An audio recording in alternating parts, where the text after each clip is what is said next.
सो electromagnetic induction इस chapter पर हम लोग बात कर रहे थे और प्रीवियस लेक्चर्स में हमने right from beginning Faraday's law को डिस्कस किया, लेंजेस लॉ, डायरेक्शन के जो रूल्स हैं उस पर भी हमने डिस्कशन किया और जो पूरा इंडक्शन का एक प्रोसेस है, ईएमएफ, चाहे वो मोशनल ईएमएफ हो, रोटेशन ऑफ रॉड की वजह से आए या किसी दूसरी बॉडी के मोशन की वजह से आए या डायरेक्ट हम फ्लक्स चेंज करें, whatever the means we consider, हमने ये एक पूरा जनरल एस्पेक्ट समझ लिया है कि इंड्यूस्ड ईएमएफ कब और किन हालात में, किन कंडीशंस में आएगा। बहुत ही सिंप्लीफाइड तरीके से अगर मैं इसका एक फाइनल कंक्लूडिंग स्टेटमेंट लिखूं तो हम ऐसे लिखते हैं। फिर इसका एक थ्योरेटिकल प्रूफ भी हमने कंसिडरेशन में लाया और एनर्जी कंजर्वेशन के पॉइंट ऑफ व्यू से भी हमने इस पर बात की थी। अब आज का जो लेक्चर होगा अपना, इसमें हम एक बड़ा ही इंपॉर्टेंट कंसेप्ट इंट्रोड्यूस करने वाले हैं। वो है डिफरेंट टाइप्स ऑफ इंडक्शन। अब इलेक्ट्रोमैग्नेटिक इंडक्शन होता है ये तो हमें पता चल गया, उसकी पॉसिबिलिटीज क्या क्या हो सकती हैं ये भी हमें पता है, उससे रिलेटेड मैथमेटिकल कैलकुलेशंस कैसे किया जाए, डायरेक्शंस कैसे अप्लाई किए जाए, all these things are quite clear to us. So now let's begin with a process called as self induction. काफी इंटरेस्टिंग सा लेक्चर होगा, सिंपल थ्योरेटिकल बातें कुछ हम लोग इसमें कवर करेंगे, बट जितने भी एग्जामिनेशंस के प्रीवियस पेपर्स अगर आप देखें तो आपको कहीं ना कहीं ये जो टाइप्स ऑफ इंडक्शन हम आज सीखने वाले हैं इससे रिलेटेड क्वेश्चंस जरूर मिलेंगे। खास करके हमारे जो बोर्ड्स के थियरी पेपर होते हैं उसमें लॉन्ग क्वेश्चंस इस पर आते हैं, पूरी प्रॉपर्टीज के साथ, डिस्क्रिप्शंस, डिफरेंसेस, डिस्टिंग्विशेस, ये सारी बातें इसमें पूछी जाती हैं। Let's begin with induction process called as self induction. तो जो आपको पता होगा कि किसी भी तरीके से जब हम इलेक्ट्रोमैग्नेटिक इंडक्शन ये प्रोसेस कराते हैं तो उसके लिए एक नेसेसरी रिक्वायरमेंट होती है, कंपलसरी रिक्वायरमेंट होती है, और वो रिक्वायरमेंट है change of flux with respect to time. Change of magnetic flux with respect to time. अगर हम ये अटेन कर लेते हैं, ये अचीव कर लेते हैं, तो इसके आउटपुट में, इसके रिजल्ट में हमें इंडक्शन मिलता है। ईएमएफ्स आते हैं, करंट्स आते हैं, रेजिस्टेंसेस हम कैलकुलेट करते हैं एंड सो ऑन। बाकी सारा इलेक्ट्रिकल कैलकुलेशन आगे चलता रहेगा। But the main thing to get EMF induced is this, कि आपको मैग्नेटिक फ्लक्स जो है ना वहां पे चेंज कराना है। अब इसके कई सारे तरीके हो सकते हैं, जैसे हमने पिछले लेक्चर्स में डिस्कस किया, डायरेक्ट फ्लक्स चेंज कर दें by changing the magnetic induction, motion करा दें, एरिया कम ज्यादा कर दें, नंबर ऑफ टर्न्स में कुछ वेरिएशंस लेके आए, कॉइल अगर है तो कॉइल को रोटेट कराएं। तो you have lot of possibilities. उसका जो मैकेनिकल तरीका होगा वो बहुत सारी अप्रोचेस हो सकते हैं, but the outcome is that कि जब भी आप फ्लक्स को चेंज करोगे विद रिस्पेक्ट टू टाइम तो आपको इंड्यूस ईएमएफ मिलेगा, और वो इंड्यूस ईएमएफ सर्किट में या उस एलिमेंट में इंड्यूस करंट बनाएगा। अब फिर इस प्रोसेस में अचानक से हम ये वाला वर्ड क्यों लेके आ रहे हैं, सेल्फ इंडक्शन ये वाला वर्ड क्यों लेके आ रहे हैं? सेल्फ इंडक्शन ये जो प्रोसेस होगा ना, इसमें हम क्या करेंगे कि एक सिंगल कॉइल का यूज करेंगे, सिंगल कॉइल, फिर वो चाहे प्लेन कॉइल हो या सोलोनाइड हो या कुछ भी। जैसे मैंने यहाँ पे एक काइंड ऑफ सोलोनाइड दिखाया है, तो हम एक सिंगल कॉइल इसमें इस्तेमाल कर रहे हैं। और इस सिंगल कॉइल में हमने सबसे पहले तो क्या किया, एक अल्टरनेटिंग करंट सोर्स लगा दिया। कांस्टेंट करंट का सोर्स नहीं लगाया हमने, दिस इज वेरी इंपॉर्टेंट। एक ऐसे करंट का सोर्स लगाया हमने जिसमें लगातार वेरिएशंस आएंगे। अब ये है तो कॉइल, इसमें जा रहा है करंट, जब इसमें करंट फ्लो होगा तो इसमें डेवलप होगा मैग्नेटिक फील्ड। ठीक है, due to flow of the current इस कॉइल में क्या डेवलप हो जाएगा? Magnetic field. मैग्नेटिक। आप कह सकते हैं कि मैग्नेटिक इंडक्शन इसमें डेवलप हो जाएगा। अब ये जो मैग्नेटिक फील्ड यहाँ पे डेवलप हो रहा है, इस फील्ड की वजह से इसमें आ जाएगा मैग्नेटिक फ्लक्स, बिकॉज कॉइल है, मैग्नेटिक फील्ड है, एरिया है, तो इसमें मैग्नेटिक फ्लक्स डेवलप हो जाएगा। अब जरा सोचें कि ये जो मैग्नेटिक फ्लक्स आ रहा है ये किसकी वजह से आ रहा है?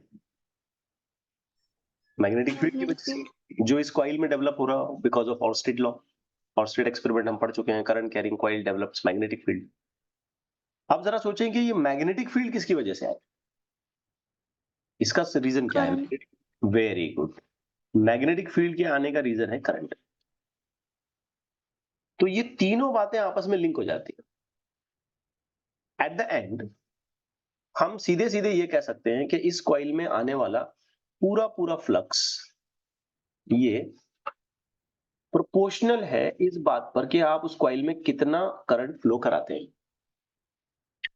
As we know, the flux related to field, field related to current.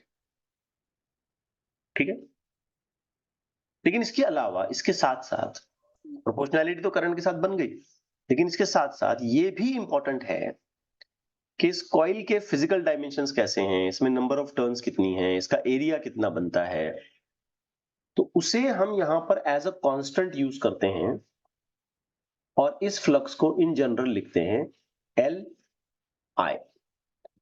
अब ये जो कांस्टेंट मैंने यहां पे लिखा ना एल, इस कांस्टेंट को हम कॉल करते हैं कोएफिशिएंट ऑफ सेल्फ इंडक्शन, या सीधे सीधे हम इसको कॉल करते हैं सेल्फ इंडक्टेंस। वेल, अभी तक मैंने आपको ये प्रोसेस ही नहीं समझाया, सेल्फ इंडक्शन या सेल्फ इंडक्टेंस। ठीक है ना, ये प्रोसेस मैं अभी आपको नहीं समझाया, मैं बस जनरल बात कर रहा हूं कि भाई कॉइल में करंट फ्लो होगा तो उस कॉइल में मैग्नेटिक फील्ड डेवलप हो जाएगा, मैग्नेटिक फील्ड मैग्नेटिक फ्लक्स बनाएगा, तो मैग्नेटिक फ्लक्स डिपेंड करेगा फील्ड पे और फील्ड डिपेंड करेगा करंट पे, इसलिए फ्लक्स डिपेंड कर रहा है करंट पे। लेकिन साथ साथ इस कॉइल के फिजिकल पैरामीटर्स, इसके physical dimensions, number of turns, area और ये वो सब, ये फैक्टर्स भी यहाँ पर इंपॉर्टेंट रोल प्ले करते हैं। तो हम क्लेम करेंगे कि फ्लक्स और करंट के रिलेशन में जो कांस्टेंट इंट्रोड्यूस किया गया, जिसे हमने फिलहाल यहाँ पे एल लिखा, वो एल कुछ और नहीं है बल्कि कोएफिशिएंट ऑफ सेल्फ इंडक्शन है, या हम उसे कह सकते हैं सेल्फ इंडक्टेंस। अब बात करते हैं कि इस सेल्फ इंडक्शन प्रोसेस का क्या मतलब है। समझो कि हमने ये जो करंट यहाँ यूज किया है, जिसका यूज करके हम यहाँ पे फ्लक्स बनाना है, ये करंट हम लेते हैं चेंजिंग चेंजिंग करंट।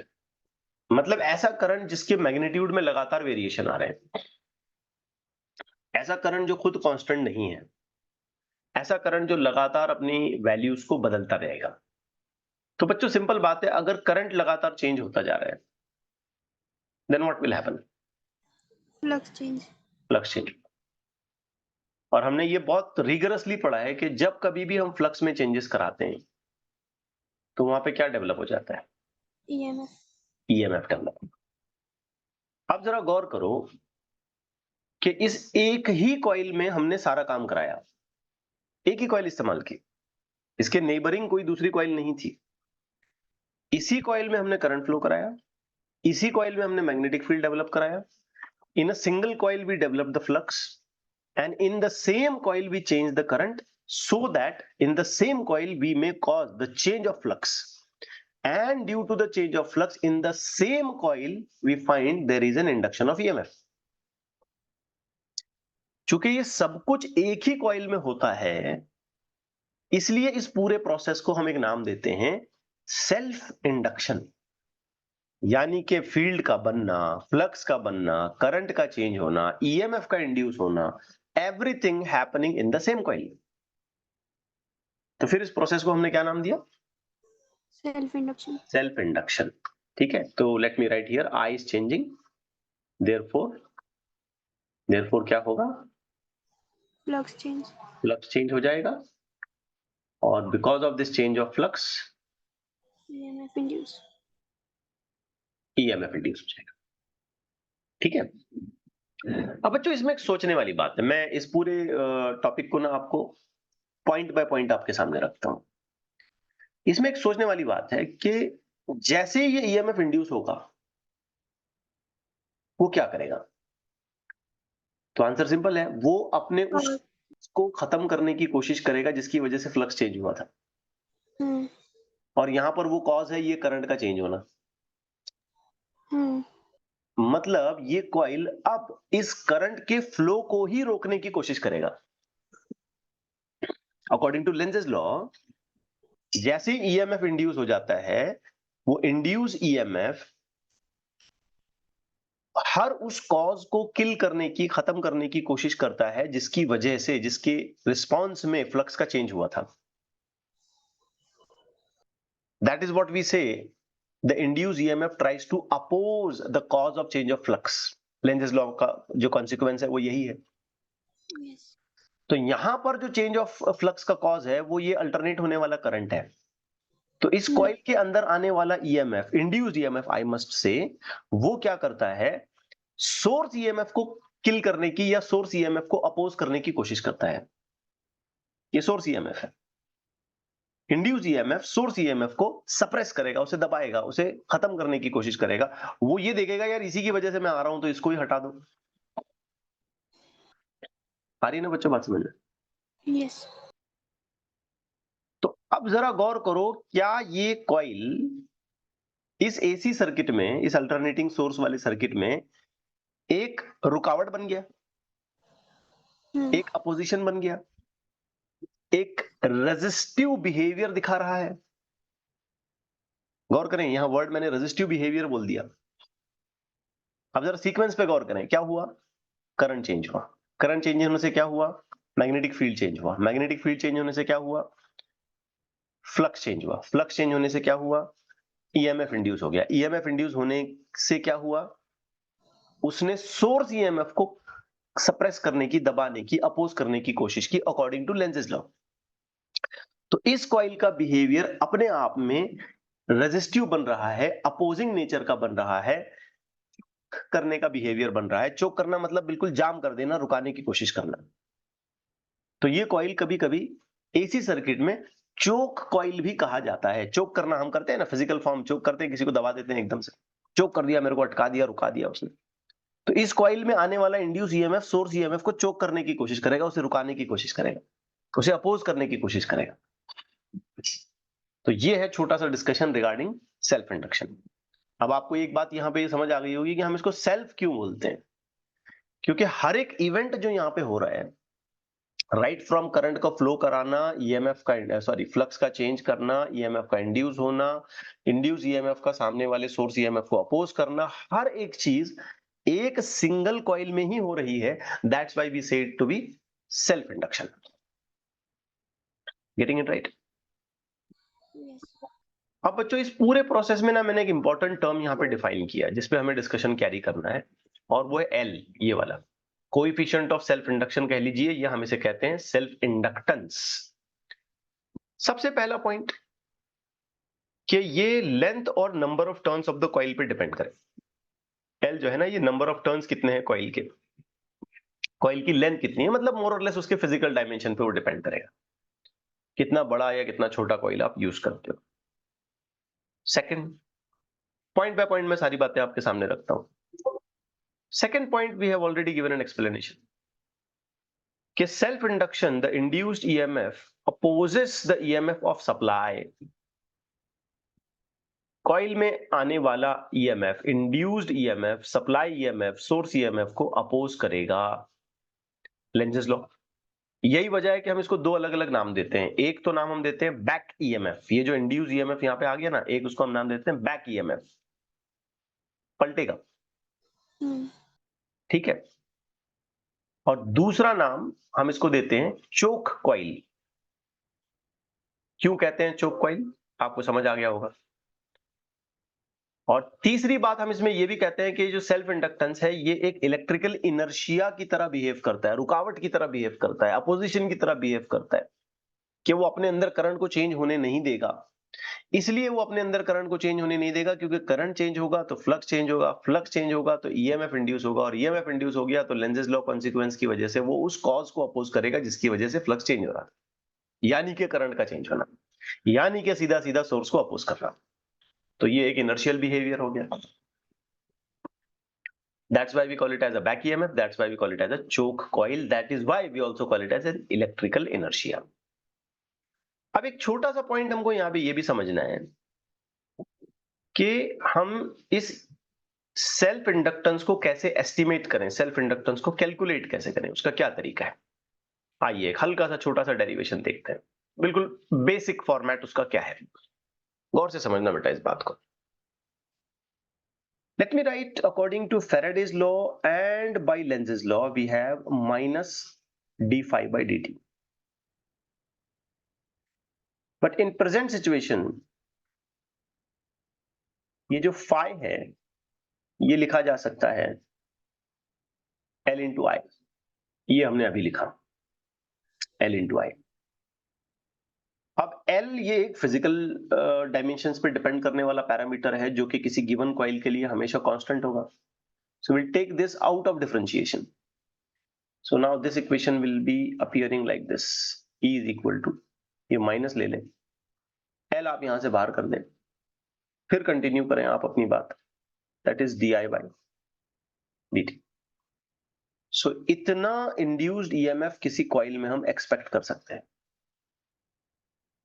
अब ये दो बातों पे डिपेंड कर रहा है, एक तो ये कि आप करंट को कितने फास्ट, कितने कम टाइम रेट पर चेंज करते हो, करंट का वेरिएशन कितने जल्दी लाते हो, क्योंकि इसमें ये जो सोर्स आपने लगाया ना अल्टरनेटिंग करंट एसी, ये जितना रैपिडली चेंज होगा उतना रैपिडली मैग्नेटिक फील्ड चेंज होगा, और जितना रैपिडली मैग्नेटिक फील्ड चेंज होगा उतना रैपिडली फ्लक्स चेंज होगा, जितना रैपिडली फ्लक्स चेंज होगा उतना ज्यादा ईएमएफ आएगा।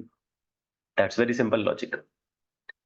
बट अब हमारा इंटरेस्ट ये है कि हम इस एल का एक इक्वेशन बनाएं, इसका एक यूनिट बनाएं, डायमेंशन बनाएं, इसके टर्मिनोलॉजीज को समझने की कोशिश करें। तो बच्चों इसके लिए बिल्कुल सीधा सीधा फॉर्मेट है। सबसे पहले तो ये समझें कि एल एक कांस्टेंट है और उसमें कोई नेगेटिव नंबर लेने की जरूरत नहीं है, ये एक पॉजिटिव नंबर है। ये नेगेटिव जो हम लगाते हैं या माइनस बाहर, ये लेंजेस लॉ की वजह से लगाते हैं, तो इस नेगेटिव को छोड़ दें और सेल्फ इंडक्टेंस के लिए अपना फॉर्मूला बनाएं, तो आपको मिलेगा E divided by di by dt। गौर किया आपने? Yes. ठीक है, that makes a very simple calculation. अब इस हिसाब से तो हम इसका यूनिट वगैरह बना सकते हैं बड़े आराम से, जैसे इसी फॉर्मूले को थोड़ा सा मॉडिफाई कर लें, E D T divided by D I. अब जरा देखिए हम इसका यूनिट क्या बनाएंगे। यहां से सोचें तो ई वोल्ट हो गया, ये टाइम सेकंड हो गया, और ये डी आई करंट हो गया। So if you just want to give some units, तो हमारे पास इसके कुछ यूनिट्स और डायमेंशंस के फॉर्मेट हैं। ये देखिए, ये इसके यूनिट और डायमेंशंस हो सकते हैं। जैसे सबसे सिंपल यूनिट तो मैंने अभी आपको बताया, volt second ampere, volt second पर एम्पियर, वेबर पर एम्पियर भी हम कह सकते हैं, ओम सेकंड भी कहते हैं, और कॉमनली जब हम इसका यूनिट इस्तेमाल करते हैं तो हम कहेंगे Henry. Henry, this will be its unit. बाकी सब यूनिट्स बहुत रेयरली यूज होते हैं, 99% जो यूनिट्स इस्तेमाल किए जाते हैं वो हेनरी। अकॉर्डिंगली हम इसका डायमेंशन भी बना सकते हैं। अब ये ऐसी चीजें हैं जिसे आपने डायरेक्ट याद करना चाहिए, मैं इस पर कोई एफर्ट अलग से पुट नहीं करूंगा कि मैं इसके डायमेंशंस आपको ड्राइव करके बता दूं। बस इसे याद कर लें, हम इन सभी चीजों का डायमेंशन जानते हैं, वोल्ट का, टाइम का, करंट का, अकॉर्डिंगली हम इसे पुटअप करें तो इसका डायमेंशन हमको मिल जाए। Now let me give you one example कि हम ये सेल्फ इंडक्टेंस बेसिकली कैलकुलेट कैसे करते हैं, क्या तरीका है उसको फिगर आउट करने का। अब हम बोल तो रहे हैं कि ये कांस्टेंट है, कॉइल पे डिपेंड करता है, उसके नंबर ऑफ टर्न्स पे डिपेंड करता है, हम इसे चोक कॉइल कहते हैं, हम इसे इलेक्ट्रिकल इनर्शिया कहते हैं, हम इसे बैक ईएमएफ कहते हैं, जो ईएमएफ इंड्यूस होगा इसके अंदर। और ये मैं तीसरी चौथी बार आपको बता रहा हूं कि हम इसको सेल्फ इंडक्शन क्यों कहते हैं, कि जो भी इवेंट यहाँ पे हो रहे हैं, राइट फ्रॉम बिगिनिंग, करंट का चेंज होने से लेके, फ्लक्स के चेंज होने से लेके, ईएमएफ का इंडक्शन होना, ये सब कुछ एक ही कॉइल में हो रहा है। henceforth we call it as self induction. So I was on a point कि ये सेल्फ इंडक्टेंस यानी कि एल फैक्टर कैलकुलेट कैसे किया जाएगा। तो मैं इसके लिए सबसे पहले एक बहुत जनरल सा एग्जांपल लेता हूं। एक सिंपल सा एग्जांपल कि हमारे पास कोई एक प्लेन कॉइल है, ज्यादा लंबा चौड़ा नहीं, एक सीधा सीधा प्लेन सादा कॉइल, ऐसा सोलोनाइड नहीं, बिल्कुल सा सादा सा कॉइल, एक टर्न वाला। इसके लिए हम सेल्फ इंडक्शन कैसे निकालें, या कह लीजिए कि सेल्फ इंडक्टेंस कैसे निकालें, क्या तरीका है फाइंड आउट करने का। तो बच्चों, जब हम एक प्लेन यानी कि सिंपल सादा सा कॉइल इस्तेमाल करते हैं तो आपको याद होगा कि उसका फ्लक्स हम लिख पाते हैं एन बी ए और आगे लिखते हैं कॉस थीटा। आपको याद होगा फ्लक्स का जो जनरल इक्वेशन हमने बनाया था। अब जरा सोचें कि किसी सिंगल से कॉइल के लिए, जैसे मान लो यहां पर मैं एक कॉइल बता रहा हूं ये, और इस कॉइल में मेरा मानना यह है कि ये करंट चल रहा है आई इस सेंटर पर। इस कॉइल का रेडियस हम मान के चलते हैं कि भाई आर इसका रेडियस है। तो किसी सिंपल और सादे सीधे कॉइल के लिए मैग्नेटिक इंडक्शन उसके सेंटर के पॉइंट के रेफर करते हुए अगर हम लिखें तो आई होप आप समझ पाएंगे, ये हो जाएगा mu naught N I divided by 2r। Correct जा रहे हैं? ये हमने पिछले यूनिट्स में कैलकुलेट कर रखा है। इनटू इसका एरिया अगर मैं कैलकुलेट करता हूं तो सिंपली ये हो जाएगा पाई आर स्क्वायर, दैट वे। अगर हम उसका एरिया एस्टिमेट करें तो पाई आर स्क्वायर हो जाएगा। अब जो फैक्टर्स यहां से कैंसल आउट हो सकते हैं उन फैक्टर्स को कैंसिल करें और इस इक्वेशन को जरा सिंप्लीफाई करें। जैसे कि कैंसिल होने वाला फैक्टर यहां से आर है, तो ये आर कैंसिल हो गया। अब यहां पे जो हम फ्लक्स लिख पाएंगे वो कुछ ऐसे लिख पाएंगे, म्यू नॉट फिर पाई, फिर आप गौर करें ये हो गया एन का स्क्वायर, फिर हमारे पास है यहाँ पे R and then I and then this whole thing divided by 2। I hope you getting it right. Yes. अब ये जो इक्वेशन यहाँ पे बनी है ना, इस इक्वेशन को आप कंपेयर करें फ्लक्स की जनरल इक्वेशन के साथ, जिसमें हम सेल्फ इंडक्टेंस का फॉर्मूला रेफर करते हैं। तो आपको याद होगा उसके लिए हम लोग लिखते हैं एल आई। एल आई अभी तो लिखा था, हाँ मैंने स्मॉल आई वाला टर्म इस्तेमाल किया बिकॉज मैं अल्टरनेटिंग करंट लगा रहा था। एनीवेज कैपिटल आई भी लिख सकते हैं करंट के लिए। अब ये फ्लक्स की इक्वेशन और इस वाली फ्लक्स की इक्वेशन को कंपेयर करें और देखें कि एल का रिप्लेसमेंट किसने किया है। तो ये ब्रैकेट वाली जो क्वांटिटी है ये एल का रिप्लेसमेंट बनती है। तो फाइनल आंसर सेल्फ इंडक्टेंस के लिए ये बनता है mu naught, let me write this pi R and then N square divided by 2। अब बेटा इस फॉर्मूले को ध्यान से देखो ना, तो ये पूरी तरीके से इस कॉइल के, जो प्लेन कॉइल है सादा सीधा, उसके फिजिकल डायमेंशंस पर डिपेंड करता है कि रेडियस कितना है और इसमें नंबर ऑफ टर्न्स कितने हैं। ठीक है, उसके जो फिजिकल पैरामीटर्स हैं उस पर ये एल फैक्टर डिपेंड करता है। Getting it right? यस। अब आइए इस बात को थोड़ा और आगे बढ़ाते हैं कि यही सेल्फ इंडक्शन अगर हम किसी सोलोनाइड के लिए निकालना चाहें, फॉर अ सोलोनाइड कॉइल। अब आप जानते हैं सोलोनाइड जो कॉइल होती है वो कुछ यूं दिखेगी। ये सारी बातें हम पिछले लेक्चर्स में पढ़ चुके हैं। वो कुछ ऐसी नजर आएगी। हो सकता है कि सोलोनाइड कॉइल के लिए आप जो टोटल लेंथ ले लें वो एल लें, या इस बार मैं इसको स्मॉल एल कर देता हूं, नहीं तो आपको कंफ्यूजन होगा। कैपिटल एल नहीं, स्मॉल एल ऐसे कर दें, ठीक। और हो सकता है कि आप ये क्लेम करें कि इसमें जो टोटल नंबर ऑफ टर्न्स हैं वो एन है। Now just follow the same procedure what we have followed for the case of plane coil. ऐसे माने कि भाई इसमें भी कुछ करंट जा रहा है, आए एक्सटर्नल सोर्स, पावर सोर्स लगा के हमने इसमें करंट भेजा। अब ड्यू टू करंट इसके अंदर फ्लक्स डेवलप हो जाएगा, और वो फ्लक्स हमेशा की तरह जैसे हम लोग लिखते हैं वैसे ही आएगा, एनबीए। ठीक है, of course cos of theta का कंसीडरेशन यहाँ पे किया जा सकता है, बट कोई जरूरत ही नहीं है, पूरा फ्लक्स इसके अंदर से इसके एक्सिस के थ्रू पास आउट होता रहेगा। अब फर्क इतना आएगा कि यहाँ पे जो बी है वो आप प्रॉपर फॉर्मूले से लिखें, बस इतनी छोटी सी बात पे आप ध्यान दें। बताएं आप ये बी कैसे लिखोगे आप? Mu naught N I. शाबाश, यहां पे आ जाएगा बेटा ये mu naught N I into A. अब ख्याल रहे कि जो स्मॉल एन है ये होता है number of turns per unit length. ठीक है ना, इस करंट सिचुएशन में ये number of turns per unit length हो जाएगा। सो बाय दैट वे इसे ऐसे लिखें, mu naught n by L and then I and then A. So let's have a little rearrangement. This equation will look like mu naught n square A upon L and let's separate this term I. अब ये जो flux की equation हमको मिली है, इसको आप क्या करो, सेल्फ इंडक्शन वाले फॉर्मूले के साथ सिंपली एक कंपैरिजन दो। Li करेक्ट है, बिल्कुल बिगिनिंग में जो मैंने आपको यहां पे समझाया था कि कॉइल है, करंट जाएगा, उससे मैग्नेटिक फील्ड आएगा, उसी से फ्लक्स आएगा। अब मैग्नेटिक फील्ड करंट के साथ आ रहा है तो हम रिलेट कर सकते हैं कि करंट और फ्लक्स रिलेटेड है। ये बिगिनिंग वाला डिस्कशन अपना हो चुका है। अब जरा इस फॉर्मूले को और इस फॉर्मूले को कंपेयर करें और बस ये चेक करें कि एल की जगह किसने ली। So that is mu naught N square area, ये एरिया होगा इसका, यहाँ पे जो भी एरिया बनेगा यहाँ पे, डिवाइडेड बाय लेंथ। अब जरा इसे भी आप गौर से देखें कि किसी सोलोनाइड का सेल्फ इंडक्टेंस कौन से फैक्टर्स पर डिपेंड कर रहा है।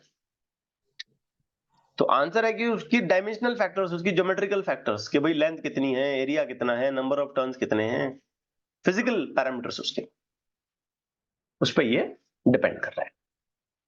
तो अकॉर्डिंगली हमें एक बात ये समझ आई कि अगर हम करंट का फ्लो कराना, फ्लक्स का डेवलप होना, करंट के चेंज की वजह से फ्लक्स में चेंजेस होना और ईएमएफ का इंडक्शन होना, ये सारे के सारे काम किसी एक ही कॉइल में करने लग जाएं तो हम इस प्रोसेस को कहते हैं सेल्फ इंडक्शन।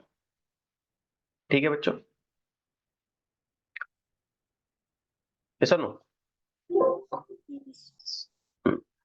अब इसमें एक बड़ी मजेदार बात होती है, आप गौर करें, बड़े इंटरेस्टिंग पॉइंट आता है इस पे। आप गौर करें कि हमारे पास मान लो एक कॉइल है, जस्ट सोचो ऐसे कि हमारे पास एक सोलोनाइड है या कोई भी कॉइल है, चलो ये कोई भी एक कॉइल है। अब इस कॉइल को हमने क्या किया, किसी सोर्स ईएमएफ के साथ जोड़ दिया और ऐसा सोर्स हमने इस पे अटैच किया जिसका खुद का अपना करंट का वैल्यू है जो है लगातार चेंज हो रहा है। कॉइल का सेल्फ इंडक्टेंस है। गौर करना बात पे। अब जो जो यहां पे करंट चेंज होगा, आई चेंज, वैसे वैसे फ्लक्स चेंज होगा। अब जैसे जैसे फ्लक्स चेंज होगा वैसे वैसे ईएमएफ का इंडक्शन होगा। अब जैसे जैसे ईएमएफ का इंडक्शन होगा वैसे वैसे इंड्यूस करंट आएगा। इंड्यूस करंट आने के बाद क्या करेगा, ये जो करंट चेंज हो रहा है ना, इसी को अपोज करेगा। कि साइकिल समझे आप, साइकिल समझे, क्या क्या हुआ पहले, करंट चेंज से कौन चेंज, फ्लक्स, फ्लक्स चेंज होने से क्या हुआ, ईएमएफ इंड्यूस, ईएमएफ इंड्यूस होने के बाद क्या हुआ, इंड्यूस करंट है, इंड्यूस करंट आया। और इंड्यूस करंट आने के बाद क्या किया, जो सोर्स का करंट है वो उसी को खत्म कर रहा है, वो उसको अपोज कर रहा है। लेंजेस लॉ तो यही कहता है कि इंड्यूस करंट हमेशा एक ऐसी डायरेक्शन में फ्लो करेगा जो हर उस कॉज को अपोज करेगा जिसकी वजह से फ्लक्स चेंज हुआ है। तो ये कॉइल इस सोर्स के लिए एक अपोजिंग नेचर का टेंडेंसी दिखा रहा है, रेजिस्टिव नेचर दिखा रहा है। ये कॉइल इस सोर्स के लिए एक रुकावट बन के खड़ा हो रहा है। ये कॉइल एक ऐसे ईएमएफ को जनरेट कर रहा है जो सोर्स ईएमएफ को किल कर रहा है, उसको खत्म कर रहा है, उसको पलट रहा है, उसको उल्टा कर रहा है। तो इस वजह से हमने यहां पे इसको तीन अलग अलग नाम दिए। एक तो मैंने कहा चोक कॉइल, समझे ना बेटा बात को। दूसरा मैंने यहां पे ये कहा इलेक्ट्रिकल इनर्शिया, इस एल को, सेल्फ इंडक्टेंस को इलेक्ट्रिकल इनर्शिया। इनर्शिया का मतलब यही होता है ना, जैसे वैसे रहने दो भाई, हमारे अंदर चेंजेस मत लाओ, इसी को तो इनर्शिया कहते हैं। तीसरा मैंने ये कहा कि इस कॉइल के अंदर जो ईएमएफ डेवलप हुआ, इंड्यूस ईएमएफ, उसको हमने बोला बैक ईएमएफ। Back EMF. अब अगर इसको यूं ही छोड़ दिया जाए, एफर्ट्स इसमें नहीं लिए जाएं, तो ये इंड्यूस ईएमएफ क्या सोर्स कॉइल के इफेक्टिव वैल्यू को खत्म करने की कोशिश करेगा, यस। और फिर दोनों एक दूसरे को मार देंगे and that's all, and done, process बंद हो जाएगा। अब जैसे ये प्रोसेस बंद हुआ तो करंट का चेंज होना बंद हो जाएगा, करंट का चेंज होना बंद हो गया तो फ्लक्स का चेंज होना बंद हो जाएगा, फ्लक्स का चेंज नहीं हुआ तो इंडक्शन नहीं होगा, इंडक्शन नहीं होगा तो बाद में कोई करंट नहीं आएगा। मतलब सर्किट के करंट में रुकावट हो गई ना, सोर्स करंट को अपोजिशन मिला ना, क्योंकि करंट का फ्लो इसने अल्टीमेटली तो करंट का फ्लो बंद कर दिया इसने। ठीक है ना, एक मोटा मोटा समझाने के लिए बोले तो। लेकिन हम ये चाहते हैं कि नहीं, करंट का फ्लो बंद ना हो, लगातार करंट में चेंजेस आते रहें, हम ये चाहते हैं। और लगातार करंट में चेंजेस लाके हम लगातार फ्लक्स चेंज करते रहें, और लगातार हम फ्लक्स चेंज करते रहें ताकि लगातार इंड्यूस ईएमएफ आता रहे। तो ऐसा करने के लिए क्या हमको थोड़ा बहुत वर्क डन यहां पे करना पड़ेगा? यस। क्योंकि हम अपोजिशन के अगेंस्ट में कुछ काम करेंगे तभी ये सर्किट चालू रहेगा, नहीं तो अगर इसके अपोजिशन को हम सरेंडर हो गए तो खत्म, ये सर्किट बंद कर देगा।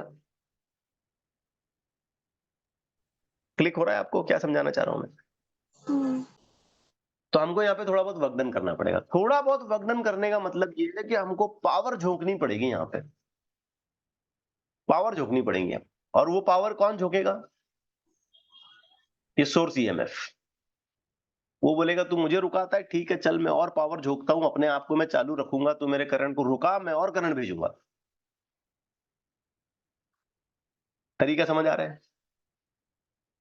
Yes sir. तो मान लो कि इसने कुछ पावर झोंकी पी, जो इलेक्ट्रिकल लेवल पे हम लोग लिखते हैं I इंटू ई, सोचा जाए तो इलेक्ट्रिकल लेवल पे। चलो यहाँ पे आप कैपिटल आई ले लो, कोई प्रॉब्लम नहीं है, क्योंकि मैंने जो मॉड्यूल आपको दिया है उसमें मैंने कैपिटल आई लिखा है। अब स्मॉल लिखे कैपिटल लिखे कोई फर्क नहीं। तो इसने पावर झोंकी ऐसी, और ये अगर ये पावर नहीं झोंकेगा, ये पावर नहीं लगाएगा, तो हम जानते हैं कि ये आने वाला इंड्यूस ईएमएफ इस सोर्स ईएमएफ को किल कर देगा, उसको बैक कर देगा, हटा देगा उसको, इनर्शिया की टेंडेंसी लेके आएगा, नहीं आना, ऐसे ऐसे करेगा वो। तो इसे भी चालू रख रहे हैं तो इसने पावर झोंक दी अपनी। अब जरा सोचो ये पावर लिखें कैसे हम लोग? तो बेसिकली बेटा ये पावर हम लोग लिखते हैं वर्क अपॉन टाइम। तो बात आकर के वहीं एंड हो जाती है कि हमें काम करना पड़ेगा अगर सर्किट चालू रखना है तो। अगर ये सर्किट ऑन रखना है, लगातार करंट को भेजते रहना है, और लगातार करंट में चेंजेस जारी रखने हैं, भले सामने से इंड्यूस ईएमएफ हमको अपोज करता रहे, तो ऐसा करने के लिए हमको काम करना पड़ेगा। We need to do work. समझे बात को? यस। अरे हाँ या ना, फटाफट बोलो। We need to do work. अब जरा सोचें कि इसमें ये जो ई है, इसे कैसे लिखा जा सकता है? आई, इसे लिखा जा सकता है L D I by d T, अगर मैं गलत नहीं हूं, इनटू ये बाहर वाला डी टी, इंड्यूस ईएमएफ। उतनी ही पावर झोंके जितना इंड्यूस ईएमएफ है, ज्यादा क्यों करें?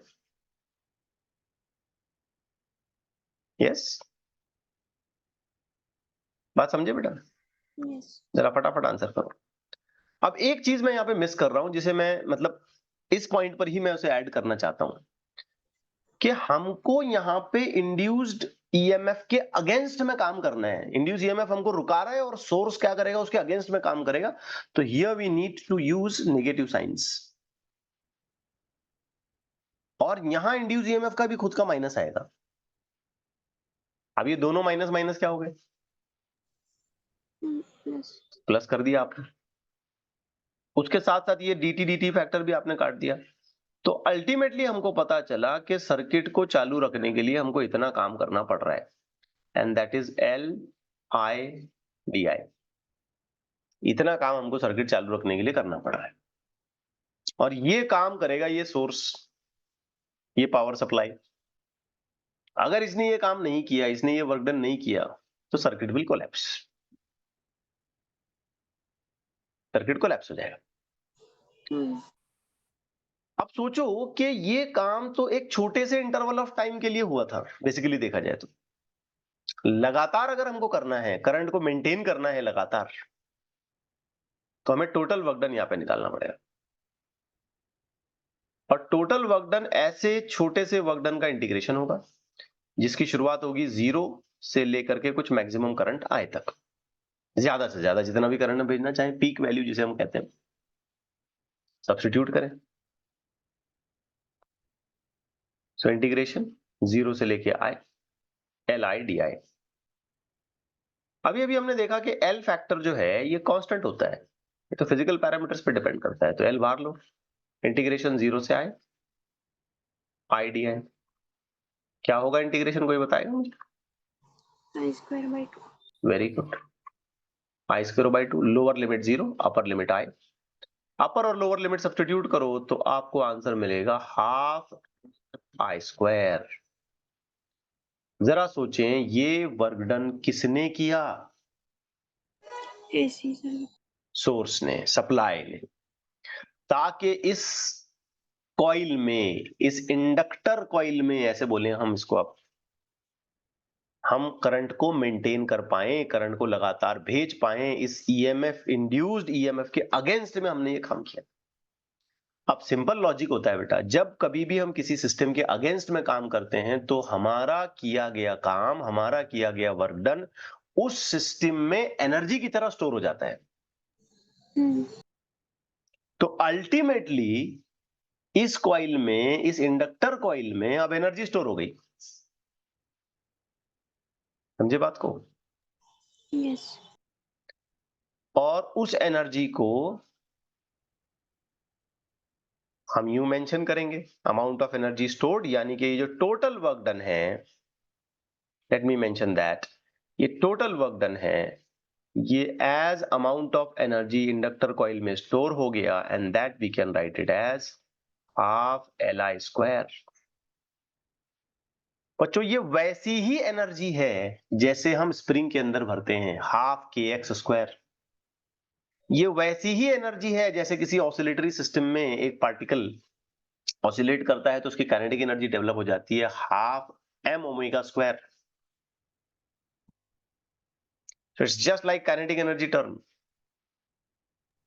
It's just like a spring energy term, ½ kx², जिसमें कांस्टेंट आ गया यहाँ पे L और करंट आ गया। Getting it right? Yes. So that way we try to define. तो ये हो गई एक छोटा सा आर्टिकल मैंने यहाँ पे आपके सामने रखा, that is all about energy stored in the inductor। ठीक है, ये फाइनली आर्टिकल यहाँ पे आ जाता है। हो सकता है एग्जामिनेशन में ऐसा क्वेश्चन आ जाएगा, किसी इंडक्टर कॉइल में कितनी एनर्जी स्टोर हो सकती है सेल्फ इंडक्शन प्रोसेस के दौरान, during the self induction process. अब इसमें मेरे लिए एक बड़ी इंपॉर्टेंट बात आपको समझाना जरूरी है कि इंडक्टर कॉइल में जो करंट बनता है, जो इंड्यूस्ड ईएमएफ आता है इस पूरे प्रोसेस में, उसका डायरेक्शन क्या है, वो कैसे आएगा, लेंजेस लॉ कैसे लगाएंगे यहां पर। बड़ा इंटरेस्टिंग है, बहुत इंटरेस्टिंग है, ध्यान से सुनना। We can find the direction of self-induced EMF across the inductor by using Lenz's law। अब मैं 3 चीजें बच्चों आपके सामने रखता हूं, 3 चीजें, और रादर मैं ड्रॉ करता हूं, ध्यान से देखें। सबसे पहले तो मैंने एक इंडक्टर कॉइल ले लिया, यूं, इसमें जाने वाला करंट, इस इंडक्टर कॉइल में जाने वाला करंट, मैंने कहा कि भाई ये जो करंट जा रहा है ये I, ये कांस्टेंट है। अब सिंपल बात है, अगर करंट कांस्टेंट है तो di/dt फैक्टर है 0, इसलिए इसमें कोई इंड्यूस ईएमएफ नहीं आएगा। You won't get any induce EMF, E का वैल्यू सीधे सीधे 0 हो जाएगा। क्यों? जरा बात बताओ क्यों ऐसा? यस, बोल सकते हो। करंट कांस्टेंट हम्म, मतलब फ्लक्स कांस्टेंट, फ्लक्स कांस्टेंट मतलब no EMF, no induction, constant flux will not generate any induced EMF, nothing will happen, it's just like a regular wire. एक रेगुलर वायर की तरह इसका behaviour होगा। सीधी सीधी regular wire जो होती है ना, हाँ थोड़ी ट्विस्टेड है तो उससे क्या फर्क पड़ रहा है, खाली लेंथ ज्यादा हो गई, कोई खास बात नहीं। अब गौर करना बेटा, बड़े अच्छे से ध्यान देना। सपोज एक इंडक्टर कॉइल हमने यूज किया, ये जिसके एंड ए और बी हैं, और इसके अंदर ये करंट जा रहा है आई, लेकिन बच्चों ये करंट इंक्रीजिंग है, इंक्रीजिंग। इंक्रीजिंग करंट होने की वजह से क्या होगा? फ्लक्स इंक्रीज हो जाएगा। हम्म, और हमारे लिए फ्लक्स का चेंज इंपॉर्टेंट है, चाहे वो इंक्रीज होके हो या डिक्रीज होके हो, हमसे उससे कोई हमारा इंटरेस्ट नहीं है। हमको बस ये बताना है कि चेंज हो रहा है कि नहीं हो रहा है, भले वो इंक्रीज की वजह से आ जाए या डिक्रीज की वजह से आ जाए। तो बहरहाल यहाँ पे तो फ्लक्स चेंज हो गया। चेंज होने वाला फ्लक्स क्या करेगा? EMF, ईएमएफ बनाएगा। और वो इंड्यूस ईएमएफ एक अपोजिट डायरेक्शन वाले करंट को जनरेट करेगा। क्यों? क्योंकि यहाँ करंट इंक्रीज हो रहा है। हम्म, तो बेटा ये इंड्यूस ईएमएफ कुछ हद तक इस तरीके की बैटरी इसके अंदर बनाएगा। इसका रिप्रेजेंटेशन हम कुछ हद तक इस तरीके से कर सकते हैं। ये yes, इंड्यूस्ड करंट है। चलो इसको हम कैपिटल आई लिख लेते हैं ताकि समझने में आपको प्रॉब्लम ना आए। तो इंड्यूस करंट ये उल्टी डायरेक्शन में जाएगा। क्यों? क्योंकि जो मेन करंट, सप्लाई करंट इसमें से जा रहा है वो इंक्रीज हो रहा है, तो इसको तो खत्म करना है ना, इसको तो ये अपोजिट डायरेक्शन में जाएगा। समझे बात को? हम्म, अब इसमें ये भी पूछा जाता है एग्जामिनेशन में कि एंड ए कैसा होगा और एंड बी कैसा होगा। जरा सोचो, एंड ए कैसा हुआ यहाँ पे? हाइयर positive, पोटेंशियल, और एंड बी नेगेटिव यानी कि लोअर पोटेंशियल पे चला गया। अब ये लेंजेस लॉ है, यहाँ पे कोई रूल, कोई फॉर्मूला वॉर्मूला नहीं लगाना, दिमाग लगाना है यहाँ पे कि भैया सोर्स का करंट इंक्रीज हो रहा है तो इंड्यूस करंट उसके अपोजिट जाना चाहिए, बिकॉज इसी की वजह से तो हम आए थे। अब इसको आने के बाद अपोज करना है हमने। तो इस इंडक्टर कॉइल का जो एक इक्विवेलेंट बैटरी, एक इक्विवेलेंट ईएमएफ तुमको अगर दिखाना है तो वो यूं दिखाना पड़ेगा। इक्विवेलेंट ईएमएफ, इंड्यूस्ड ईएमएफ, ई बैक अगर लिखना ही चाहते हो तो तुम ई बैक बोल सकते हो उसको। बैक ईएमएफ नाम दिया हमने इसको, back EMF, choke coil, electrical inertia. आप सोचो कि इसी तरीके का कॉइल है, बिल्कुल वही वैसा ही मान लो, एंड ए और एंड बी, और इसमें यूं करंट भेजा था हमने आई कैपिटल, लेकिन ये करंट हम कहते हैं डिक्रीज हो रहा है, डिक्रीजिंग करंट है। मैं फिर इस बात को दोहरा दूं कि हमें इस बात में इंटरेस्ट नहीं होता है कि करंट इंक्रीज हो रहा है या डिक्रीज हो रहा है। हमारा इंटरेस्ट सिर्फ इस बात को देखना है कि उस करंट के चेंज होने की वजह से फ्लक्स का चेंज होना चाहिए। तो फ्लक्स तो चेंज हो गया। यस, क्या कहते हो? yes, अब जैसे ही फ्लक्स चेंज हुआ, बताओ क्या हुआ? EMF induced, ईएमएफ इंड्यूस हुआ। ईएमएफ इंड्यूस होने के बाद बताओ क्या हुआ? induced current आया, इंड्यूस करंट आया। इंड्यूस करंट आने के बाद ऐसा डायरेक्शन, अब वो अपने आप को ऐसी डायरेक्शन में लाएगा कि वो इस डिक्रीज को कंपेंसेट कर दे, हम्म, इस करंट के डिक्रीज होने की भरपाई करे। तो इसका मतलब है कि इस सिचुएशन में जो एक इक्विवेलेंट सेल हम यहां पर इंड्यूस्ड ईएमएफ का दिखा सकते हैं, वो हमें यूं दिखाना होगा, ये करंट ऐसे, yes, ताकि ये जो करंट में डिक्रीज हो रहा है वो उसकी भरपाई करे और उसको चेंज होने से रोके, क्योंकि वो चेंज होने का रोकने का मतलब है कि फ्लक्स के चेंज को रोकेगा। हम्म, तो यहां ये ई बैक बन के आ गया। अब इस सूरत में एंड ए कैसा बना? लोअर पोटेंशियल, जबकि एंड बी कैसा बना? Higher high, potential. ये बहुत इंपॉर्टेंट है, ये न्यूमेरिकल जब हम सॉल्व करेंगे तो बहुत बुरी तरीके से फंसते हैं यहाँ पे बच्चे, पकड़ ही नहीं पाते कि कौन सा पॉजिटिव कौन सा नेगेटिव। एक बेसिक लाइन याद रखो, अगर इंडक्टर में करंट इंक्रीज होता है तो इंड्यूस करंट उसके अपोजिट चलेगा, और अगर इंडक्टर में करंट डिक्रीज होता है तो इंड्यूस करंट उसका साथ देगा, उसके साथ जाएगा। क्योंकि इंटेंशन साफ है, चेंज होने नहीं देना। तो तुम बढ़ रहे हो तो मैं तुम्हें घटाऊंगा, और अगर तुम घट रहे हो तो मैं तुम्हें बढ़ाऊंगा। मैं बोलूंगा भाई चेंज नहीं होना, ना बढ़ो ना घटो। मैं फिर दोहरा दूं, अगर तुम बढ़ रहे हो तो मैं तुम्हें घटाऊंगा, और अगर तुम घट रहे हो तो मैं तुम्हें बढ़ाऊंगा। जब तुम बढ़ रहे हो तो मैं तुम्हारे अपोजिट जाऊंगा, और जब तुम घट रहे हो तो मैं तुम्हारे साथ चलूंगा। उसके हिसाब से बैटरी टर्मिनल बना दो आप, पॉजिटिव नेगेटिव आइडेंटिफाई कर लो। तो ये है छोटी सी कहानी रिगार्डिंग सेल्फ इंडक्शन। अब आते हैं इंडक्शन के दूसरे प्रोसेस पर, सेकंड टाइप इसका, वो है बच्चों म्यूचुअल इंडक्शन। अब मुझे लगता है कि इसमें मुझे बहुत ज्यादा बात करने की जरूरत नहीं है, आप जल्दी से समझ जाएंगे। म्यूचुअल, एक दूसरे के लिए, म्यूचुअली मतलब ये कि यहां पर एक कॉइल इस्तेमाल नहीं होगा। कितने कॉइल इस्तेमाल? दो। दो।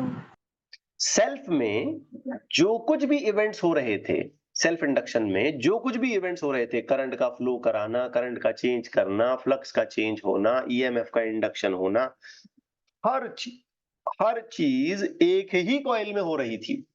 इन a single coil in a single coil we are getting every aspect, every task, every event done. Mutual induction में क्या होगा कि कुछ चीजें एक कॉइल में होंगी और कुछ चीजें नेबरिंग कॉइल में होंगी। जैसे जरा इस डायग्राम को देखें या इस एनिमेशन को जरा महसूस करें, देखें। इसमें देखो, गौर करो कि एक करंट वरंट का चेंज होना जो है ना, ये नेबरिंग कॉइल में हो रहा है। इसमें मेन आपने एसी पावर लगाया है, एक दूसरे में तो कुछ नहीं लगाया, खाली लैंप लगा के छोड़ दिया था आपने। तो जो मेन सप्लाई है वो इस कॉइल में जुड़ेगा, ठीक है। और इस कॉइल का फ्लक्स नेबरिंग कॉइल के साथ लिंक होगा, और फिर इस कॉइल के अंदर अगर फ्लक्स चेंज हुआ तो नेबरिंग कॉइल में फ्लक्स चेंज होगा, और फिर नेबरिंग कॉइल में इंडक्शन होगा। अब गौर करो, सप्लाई एक कॉइल में जुड़ा, Yes. करंट उसी कॉइल में चेंज हुआ, फील्ड इसी कॉइल में चेंज हुआ, इसी कॉइल में फ्लक्स चेंज हुआ, और इसका चेंज होता फ्लक्स नेबरिंग कॉइल के साथ लिंक है। तो चेंज ऑफ फ्लक्स हम नेबरिंग कॉइल में जज करेंगे। अब लास्ट इंडक्शन किसमें होगा? नेबरिंग कॉइल में, कॉइल बी में। मतलब करंट एक कॉइल में चेंज कर रहे हैं और इंडक्शन दूसरे कॉइल में ऑब्जर्व कर रहे हैं, तो इस प्रोसेस को हम क्या नाम देंगे? Mutual induction. Mutual induction. अब इसमें कुछ बड़ी इंपॉर्टेंट बातें हैं, जैसे कि जो कॉइल सोर्स के साथ जुड़ा हुआ होता है, जिसमें करंट चेंज कराते हैं, उसे हम कहते हैं प्राइमरी कॉइल। जिसमें करंट चेंज कराते हैं, याद रखें, उसे हम क्या नाम देंगे? Primary coil. Primary coil. मतलब इस डायग्राम को अगर फॉलो किया जाए तो ये वाला जो कॉइल है, ये है अपना प्राइमरी कॉइल, और जिस कॉइल में हम इंडक्शन देखने वाले हैं उसे हम कॉल करेंगे सेकेंडरी कॉइल। जिस कॉइल में हम फ्लक्स का चेंज देखने वाले हैं, जिस कॉइल में हमें इंडक्शन चाहिए, उसे हम कॉल करेंगे सेकेंडरी कॉइल। तो हम यहाँ प्राइमरी और सेकेंडरी की एक जोड़ी बना रहे हैं, एक पेयर बना रहे हैं, एक म्यूचुअल रिलेशन दोनों का हम बिल्ड करने की कोशिश कर रहे हैं। Getting it right? यस। अब जरा गौर करो, इसमें करंट कौन से कॉइल को रेफर करके देखा जाएगा, प्राइमरी या सेकेंडरी? प्राइमरी। प्राइमरी। और फ्लक्स कौन से कॉइल को रेफर करके देखा जाएगा? सेकेंडरी। सेकेंडरी। इंपॉर्टेंट है। हालांकि ये फ्लक्स प्राइमरी में भी अपने लेवल पर, सेल्फ लेवल पर चल रहा होगा, लेकिन हम उस बात को इग्नोर करेंगे। हम सिर्फ म्यूचुअल इसके कोरिलेशन को समझेंगे कि भाई ये नेबरिंग कॉइल में जो कुछ भी आ रहा है, सेकेंडरी कॉइल में जो भी फ्लक्स आ रहा है, वो सब प्राइमरी के करंट की वजह से आ रहा है। हमारे पास तो कोई करंट था ही नहीं खुद का। तो रिलेशन यूं बनेगी कि जो भी सेकेंडरी का फ्लक्स है वो सारा का सारा इस बात पे डिपेंड करता है कि प्राइमरी में करंट कितना है। समझे बात? यस। अब जब हम यहाँ पे इसे एक इक्वालिटी के लेवल पे लिखेंगे तो हम एक कांस्टेंट इंट्रोड्यूस करेंगे, और इस बार हमारा कांस्टेंट है m। और आप समझ गए होंगे इस m को हम कहेंगे कोएफिशिएंट ऑफ म्यूचुअल इंडक्शन, या हम कह सकते हैं म्यूचुअल इंडक्टेंस। ठीक है, कोएफिशिएंट ऑफ म्यूचुअल इंडक्शन, या हम कह सकते हैं म्यूचुअल इंडक्टेंस। ख्याल रहे, मैं फिर दोहरा दूं इस बात को, वो कॉइल जिसमें करंट सोर्स लगा हुआ है, पावर सप्लाई जोड़ा गया है, वो प्राइमरी कहलाएगा। करंट प्राइमरी का लिया जाएगा।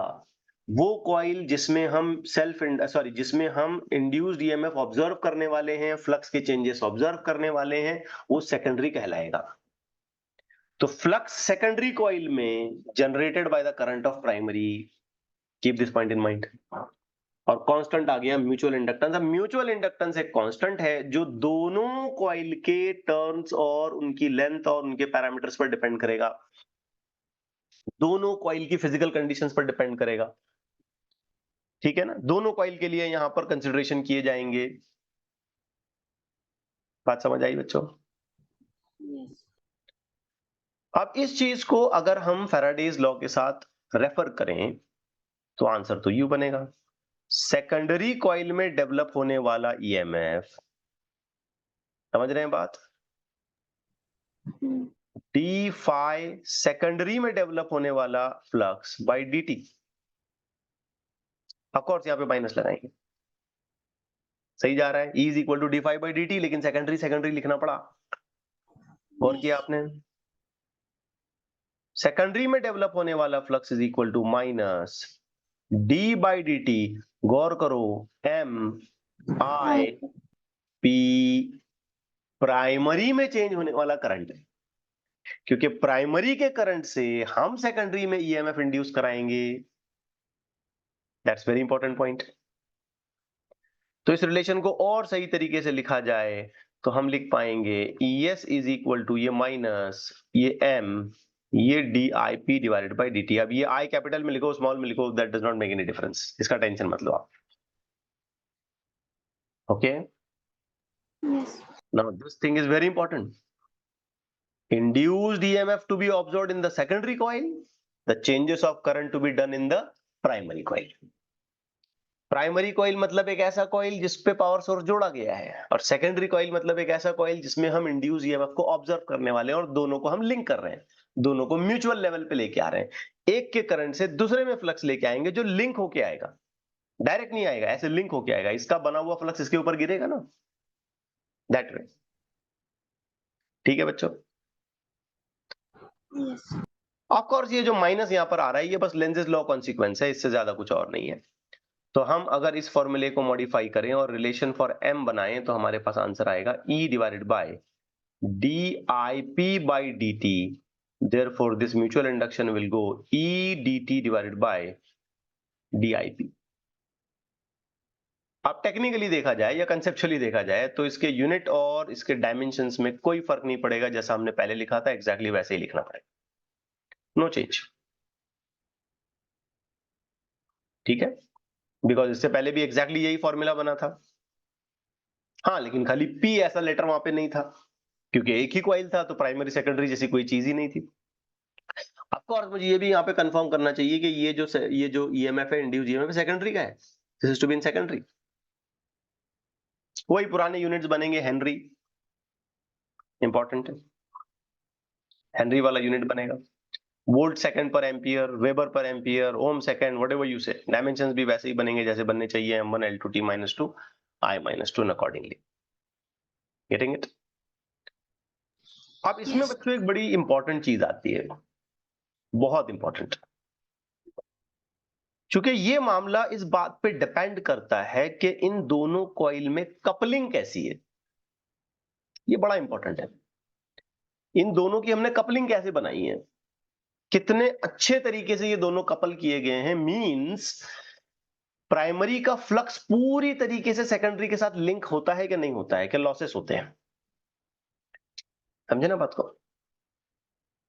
आप बड़ा अच्छा कॉइल ले लें लेकिन बड़े दूर दूर रख दें, या ऐसे घुमा के 90 डिग्री पे रख दें। जैसे देखो, एक कॉइल अगर मैं ऐसे रखूं, जस्ट इमेजिन करो, और दूसरे कॉइल को यूं रखूं, फ्लक्स का लिंकेज तो वीक हो जाएगा।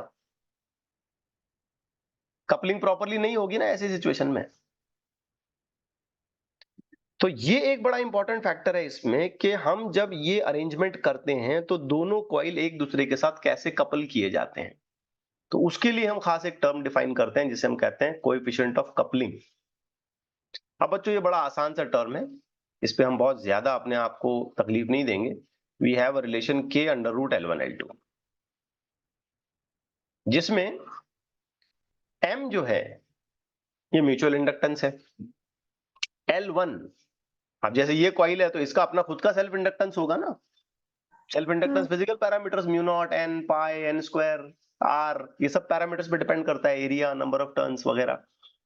ये जो दूसरा कॉइल है इसका अपना खुद का सेल्फ इंडक्टेंस होगा अगर इसे अकेले इस्तेमाल किया जाए तो ये जो म्यूचुअल इंडक्शन है ये इस तरीके से किया लिखा जा सकता है k under root L1 L2। अब सवाल ये है कि ये k क्या है, तो बच्चों ये जो k है इसी को हम कहते हैं कोएफिशिएंट ऑफ कपलिंग। ठीक है, k is coefficient of coupling.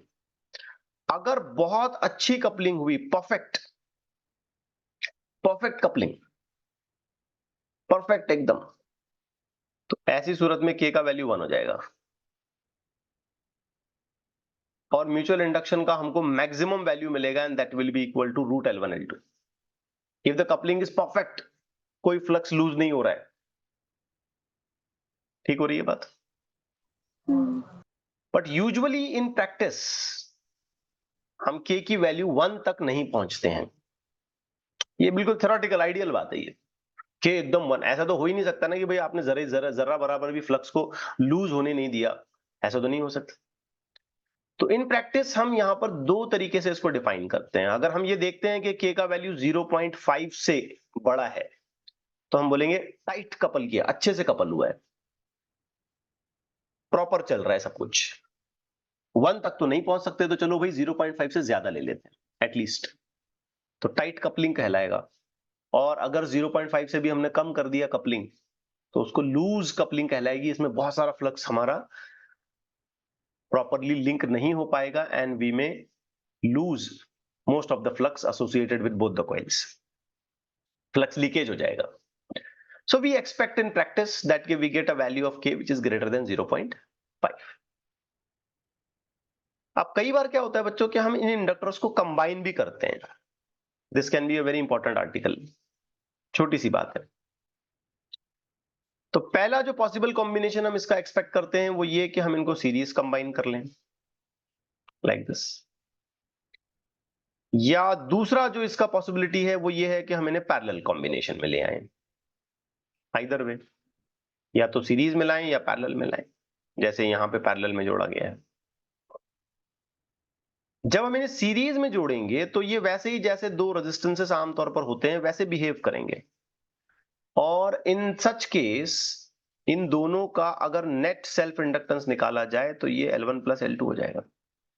और जब ये पैरेलल में जोड़े जाएंगे तो इनका जब नेट वैल्यू निकाला जाएगा तो ये पैरेलल फॉर्मूला जैसे आमतौर पर हम लोग रेजिस्टेंस के लिए निकालते हैं वैसे ही लिखेंगे, that is L1 L2 divided by L1 plus L2, means we are just running 1 by L1 plus 1 by L2 and so on. तो बस अब इन दोनों बातों को आपने याद रखना है कि अगर हम सीरीज में चले तो क्या होगा और अगर हम पैरेलल में चले तो क्या होगा। Getting it? Yes. बट इसमें एक और टर्म इन्वॉल्व हो सकता है, रेयर चांस बट हो सकता है, क्योंकि जब हम इनको कनेक्ट करते हैं साइड बाय साइड तो इनमें म्यूचुअल होने का भी चांस होता है। तो म्यूचुअल रेफरेंस या म्यूचुअल इंडक्शन का रेफरेंस यहां पे लिया जाए तो ये ऐसे भी लिखा जा सकता है, L net is equal to L1 plus L2 plus minus M, ठीक है, sorry plus minus 2M, sorry for that, but this is a very rare condition. अक्सर हम इस बात पे उतना ज्यादा ध्यान नहीं देते हैं, we just work out either directly in series और डायरेक्टली इन पैरेलल। अब बोलेंगे सर आप यहाँ पे दो टर्म आ गए, प्लस भी आ गया माइनस भी आ गया, तो प्लस कब लगाएं और माइनस कब लगाएं? तो बच्चों प्लस हम उस वक्त लगाते हैं जब इन दोनों कॉइल के जो वाइंडिंग्स हैं वो सेम सेंस में हो, क्योंकि कॉइल है तो उसको वाइंड करना पड़ता है। तो अगर दोनों कॉइल के वाइंडिंग्स अगर सेम सेंस में आते हैं तो हम प्लस लगाते हैं और अगर अपोजिट सेंस में आते हैं तो माइनस लगाते हैं, but don't bother that much, बस ऐसे ही याद रखो अगर क्वेश्चन बनेगा भी तो मोर लाइकली वो सीधे-सीधे बनेगा, इतना m तक वो नहीं लेके जाएगा, एज़ आई गेस। और अगर ले भी गया तो क्या दिक्कत है, प्लस माइनस 2m के हिसाब से याद रखें, जैसे म्यूचुअल कंडीशन या म्यूचुअल इंडक्टेंस के पॉइंट ऑफ व्यू से। और पैरेलल में जब हम ऐसा करेंगे तो वी हैव अ सिचुएशन, इसके लिए ये हो जाएगा L1 L2 divided by L1 plus L2, and mutual का टर्म अगर हम यहाँ पे एक्स्ट्रा लिखते हैं, so that becomes minus m square divided by minus 2m. So this would be the case if we consider the situation with mutual induction for a coil or for inductor coils connected in parallel. Okay with this? Now one last point to go for, कि self और mutual induction में आपस में क्या distinguishes हैं, इनमें फर्क क्या है। ये चीज हमारे थियोरी के लिए काफी इंपॉर्टेंट है, तो थियोरी पेपर में ये चीजें अक्सर पूछी जा सकती हैं। वन कॉइल, कम से कम 2 कॉइल चाहिए, ठीक है। यहाँ का जो कांस्टेंट है वो सेल्फ इंडक्शन कहलाता है, यहाँ का जो कांस्टेंट है वो म्यूचुअल इंडक्शन कहलाता है। फ्लक्स का चेंज होना और ईएमएफ का इंड्यूस होना ये एक ही कॉइल में होता है। यहाँ फ्लक्स का चेंज होना, करंट का चेंज होना, रादर हमें ऐसे कहना चाहिए, करंट का चेंज होना और ईएमएफ का इंड्यूस होना ये नेबरिंग कॉइल में कहलाता है, ठीक है। सेल्फ इंडक्शन में बस सेल्फ इंडक्शन होगा, कोई सवाल नहीं है, म्यूचुअल वहां पे होने का सवाल ही नहीं है, एक ही कॉइल है। लेकिन जब हम म्यूचुअल कराएंगे तो वहां सेल्फ भी हो सकता है, बोलो कैसे?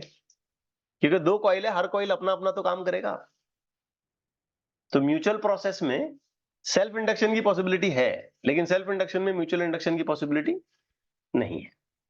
So just go through these conditions for your theory preparations. बाकी चीजें तो मैंने आपको बता दी। अब अगली क्लास में हम इससे रिलेटेड कुछ अच्छे न्यूमेरिकल करेंगे, बड़े अच्छे क्वेश्चन आते हैं इसमें और lot of different different calculations इसमें पूछे जाते हैं, तो will try to go for those questions. आज का लेक्चर मैंने काफी सिंपल रखा, जो बेसिक बातें हैं मैंने स्लो लेवल पे आपके सामने रखेंगी, बिकॉज हमारा एक 5-6 दिन का गैप भी हो गया था, तो आपके माइंड में वो सारी बातें क्विकली रिवाइज होना और आप जल्दी से सब्जेक्ट कंटेंट के साथ जुड़ पाए, इसलिए थोड़ा सा स्लो चले हम। ठीक है, फिर रुक जाएं।